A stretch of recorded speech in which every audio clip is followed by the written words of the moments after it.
ओम शांति। आज की मुरली का सार। मीठे बच्चे, तुम्हें अपार खुशी होनी चाहिए कि हम अभी पुराना कपड़ा छोड़ घर जाएंगे, फिर नया कपड़ा नई दुनिया में लेंगे। प्रश्न है, ड्रामा का कौन सा राज अति सूक्ष्म समझने का है? उत्तर है, यह ड्रामा जू मिसल चलता रहता है, टिक टिक होती रहती है। जिसकी जो एक्ट चली वह फिर हूबहू 5000 वर्ष के बाद रिपीट होगी। यह राज बहुत सूक्ष्म समझने का है। जो बच्चे इस राज को यथार्थ नहीं समझते तो कह देते ड्रामा में होगा तो पुरुषार्थ कर लेंगे, वह ऊंच पद नहीं पा सकते। सुनते हैं मुख्य पॉइंट्स।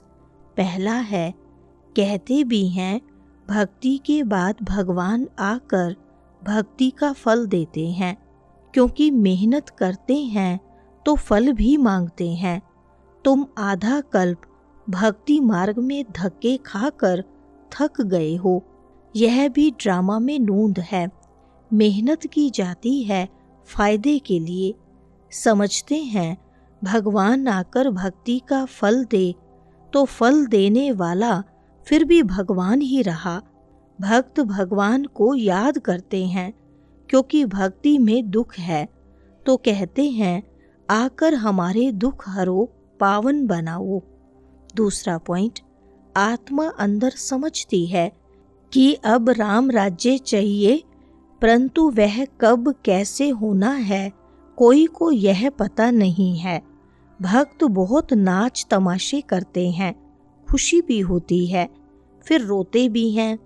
भगवान के प्रेम में आंसू आ जाते हैं, परंतु भगवान को जानते नहीं। जिसके प्रेम में आंसू आते हैं उनको जानना चाहिए ना। चित्रों से तो कुछ मिल नहीं सकता। हाँ, बहुत भक्ति करते हैं तो साक्षात्कार होता है, बस वही उनके लिए खुशी की बात है। तीसरा पॉइंट, तुम्हारे में जो बाबा कहते हैं उनमें भी कोई पक्के हैं, कोई कच्चे हैं।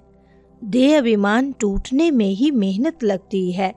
अभी आत्मा को तीसरा नेत्र मिला है। बाप नॉलेजफुल है तो बच्चों को भी नॉलेज देते हैं। कोई पूछे सिर्फ तुम ही 84 जन्म लेते हो? बोलो हाँ, हमारे में कोई 84 कोई 82 जन्म लेते हैं। चौथा पॉइंट, तुम बच्चों को भी खुशी होनी चाहिए।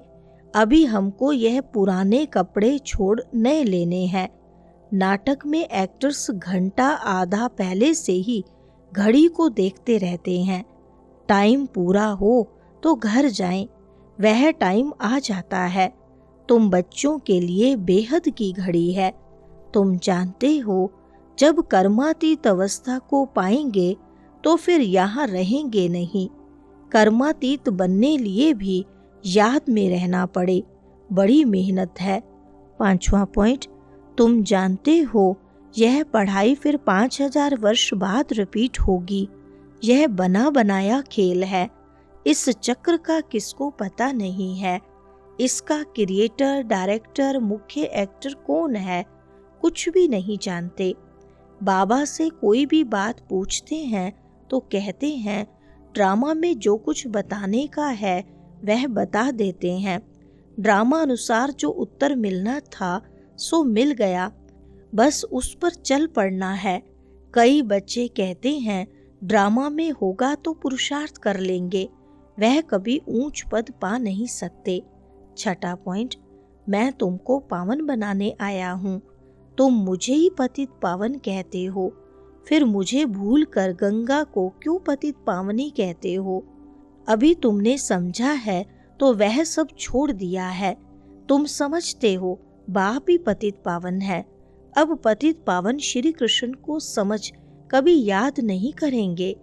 यह भी भूल जब हो तब तो हम आकर अभूल बनाए ना। यह भूलें भी ड्रामा में हैं, फिर भी होंगी। सातवां पॉइंट, इन सूर्य चांद सितारों को मनुष्य देवता कह देते हैं क्योंकि यह बहुत अच्छा काम करते हैं, रिमझिम करते हैं, किसको तकलीफ नहीं देते हैं। सबको सुख देते हैं, बहुत काम करते हैं, इसलिए इनको देवता कह देते। अच्छा काम करने वाले को कहते हैं ना, यह तो जैसे देवता है। अब वास्तव में देवताएं तो सतयुग में थे, सब सुख देने वाले थे, सबकी प्रीत थी, इसलिए देवताओं से उनकी भेंट की है। देवताओं के गुण भी गाए जाते हैं। 8वां पॉइंट, कोई भी आए बोलो ये बेहद की घड़ी है। बाप ने दिव्य दृष्टि दे यह घड़ी बनवाई है। जैसे वह घड़ी तुम घड़ी घड़ी देखते हो, अब यह बेहद की घड़ी याद पड़ती है। बुद्धि भी कहती है चक्र फिरना जरूर है। कलयुग के बाद सतयुग आएगा। अभी मनुष्य भी बहुत हैं, उपद्रव भी बहुत होते रहते हैं, मुसल भी वही हैं। शास्त्रों में तो कितनी कथाएं बना दी हैं। बाप आकर वेदों शास्त्रों का सार समझाते हैं। 9वां पॉइंट, यह नहीं समझते कि हम तो कालों के काल को बुलाते हैं। बाप कहते हैं यह भी ड्रामा में नूंद है। आत्माओं को छीछी दुनिया से निकाल शांति धाम ले जाता हूँ। यह तो अच्छी बात है ना। तुम्हारा पाठ सबसे ऊंच है, तुम बहुत सुख पाते हो, तुम बाबा के मददगार बनते हो। औरों को रास्ता बताने में जो मदद करेगा उनको ऊंच पद मिलेगा, यह तो कायदा है। बाप कहते हैं मेहनत करो। 10वां पॉइंट, जो दुख से छुड़ाए सुख देते हैं उनके ही तीर्थ होते हैं। मनुष्य समझते नहीं, वास्तव में सच्चा तीर्थ तो एक बाबा का ही है, महिमा भी एक की ही है। सब उनको पुकारते हैं, हे लिबरेटर आओ। भारत ही सच्चा तीर्थ है, जहाँ बाप आकर सबको मुक्ति जीवन मुक्ति देते हैं। तो तुम फिर भक्ति मार्ग में उनके बड़े बड़े मंदिर बनाते हो, हीरे ज्वारातों के मंदिर बनाते हो। 11वां पॉइंट, यह ड्रामा हूबहू रिपीट होता है, फिर भी मुझे कोई नहीं जानेगा। ऐसे नहीं कि मेरा मंदिर लूटते हैं तो मैं कुछ करूं। ड्रामा में लूटने का ही है, फिर भी लूट ले जाएंगे। मुझे बुलाते ही हैं पतित से पावन बनाओ, तो मैं आकर तुम बच्चों को पढ़ाता हूँ। ड्रामा में विनाश की भी नूंद है, सो फिर भी होगा। मैं कोई फूक नहीं देता हूँ कि विनाश हो जाए। यह मुसल आदि बने हैं, यह भी ड्रामा में नूंद है। मैं भी ड्रामा के बंधन में बांधा हुआ हूँ। मेरा पाठ सबसे बड़ा है, सृष्टि को बदलना, पतित से पावन बनाना। वरदान है मन मनाभव की विधि द्वारा बंधनों के बीच को समाप्त करने वाले नष्टो मोहा समृति स्वरूप भव। विस्तार है बंधनों का बीज है संबंध। जब बाप के साथ सर्व संबंध जोड़ लिए तो और किसी में मोह कैसे हो सकता। बिना संबंध के मोह नहीं होता, और मोह नहीं तो बंधन नहीं। जब बीज को ही खत्म कर दिया तो बिना बीज के वृक्ष कैसे पैदा होगा। यदि अभी तक बंधन है तो सिद्ध है कि कुछ तोड़ा है कुछ जोड़ा है। इसलिए मन मनाभव की विधि से मन के बंधनों से भी मुक्त नष्टो मोहा समृति स्वरूप बनो। फिर यह शिकायतें समाप्त हो जाएंगी कि क्या करें, बंधन है कटता नहीं। स्लोगन है ब्राह्मण जीवन का सांस उमंग उत्साह है, इसलिए किसी भी परिस्थिति में उमंग उत्साह का प्रेशर कम न हो। अच्छा, ओम शांति।